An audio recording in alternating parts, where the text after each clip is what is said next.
Hi friends, பாடி store அடுத்து என்ன நடக்க போகுதுன்றத இந்த ஒரு வீடியோவில் ஒரு குட்டி பிரமோவாக பார்க்கலாம் வாங்க. கோவப்பட்டு மயில்கிட்ட வீட்டில் வந்து அவங்களுடைய அம்மா சண்டை போகிறாங்க. என்னடி பெரிய வீட்டுக்காரங்க கிட்ட போயிட்டு கல்யாணம்லாம் பண்ணக்கூடாது அப்படின்ட்டுலாம் போய் தேவையில்லாமல் பேசினேன் என்ன விஷயமான்றாங்க. ஆமாம் பேசினா இப்போ என்ன முதல்ல தப்புன்றாங்க. ஏன் மயில் இப்படி பண்ணிட்டு இருக்க, உன் தங்கச்சி வாழ்க்கையை நீயே கெடுத்துருவ போலன்றாங்க. அம்மா நான் தங்கச்சி வாழ்க்கையை கெடுக்கலம்மா, நீ தாம்மா அவளுடைய வாழ்க்கையை கெடுத்துக்கிட்டு இருக்கன்றாங்க. அவன் நல்லா இருக்கணும்னு நீ நினைக்கவே மாட்டியாம்மா, ஏமா இந்த மாதிரி தேவையில்லாமல் வேலைகளை பண்ணிட்டு இருக்கன்றாங்க. இங்க பாருமா, சுடருக்கு இந்த கல்யாணத்துல விருப்பம் இல்லை, எனக்குமே விருப்பம் இல்லை. அவன் எப்படிப்பட்டவன்றது தெரியுமே வந்து நீ கல்யாணம் ஏற்பாடு பண்றனா உன்னை என்னமா நான் சொல்லிட்டோன்றாங்க. வேண்டாம்மா தயவு செஞ்சு விட்டுடுமா அப்படின்ட்டு ஃபீல் பண்ணிட்டு இருக்காங்க.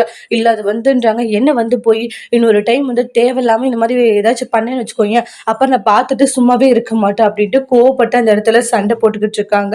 அதுக்கப்புறமா ரொம்ப எமோஷனலா ஃபீல் பண்ணிட்டு இருக்காங்க. அம்மா சுடருடைய வாழ்க்கை இது, அவளுடைய வாழ்க்கை நல்லா இருக்கும், பெத்தவங்களுக்கு தெரியாது. ஆமா பெத்தவங்களுக்கு தெரியாதா, அப்படி பண்ணிதான் என் வாழ்க்கை இந்த நிலைமைக்கு பண்ணி வச்சிருக்கீங்கன்ட்டு மயிலு சொல்றாங்க. அம்மா நீ கல்யாணம் ஏற்பாடு பண்ணுன்னு வச்சுக்கோ, அடுத்து நான் போலீஸ் கம்ப்ளைண்ட் தான் கொடுப்பேன்றாங்க. என்னடி பெத்தவங்க மேலே கம்ப்ளைண்ட் கொடுப்பியா? கண்டிப்பா கொடுப்பேன். சுடருடைய வாழ்க்கை நல்லா இருக்கணும்னா நான் அதை கூட செய்ய தயாரா இருக்கேன்றாங்க. நீ மட்டும் தேவையில்லாம வேலை பண்ண, அடுத்து நான் அதை தான் செய்வேன்னு சொல்லி தங்கமயில் சொல்லிட்டு போறாங்க. என்ன இது மயில் எப்படி சொல்லிட்டு போற பாக்கியம்ன்றாங்க. பாத்தியா பெத்தவங்களை எப்படி மிரட்டிட்டு போறேன்ட்டு. அப்போ இது வேண்டாம் பாக்கியம், கல்யாணத்தை நிப்பாட்டிடலாமா? ஏயா இவளுக்கெல்லாம் பயந்துட்டு கல்யாணத்தை நிப்பாட்டணும்னு சொல்லிட்டு இருக்க?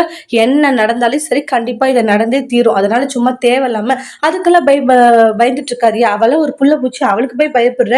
என்ன நடந்தாலும் இந்த கல்யாணத்தை நம்ம சிறப்பா பண்ணி முடிக்கலாம். சும்மா நீ அவளுக்காக எல்லாம் பயந்துட்டு கல்யாணம் வேணாம் அது வேணாம்னு சொல்லாதே நீன்றாங்க. என்ன நடந்தாலும் பாத்துக்கலாம் விடு அப்படின்ற மாதிரி சொல்றாங்க. எல்லா பிரச்சனைகளும் தாண்டி எப்படி பாக்கியம் குமாருக்கும் சுடருக்கும் கல்யாணம் பண்ணி வைக்க போறாங்கன்றத அடுத்து வரக்கூடிய பிரமோல வெயிட் பண்ணி பார்க்கலாம்.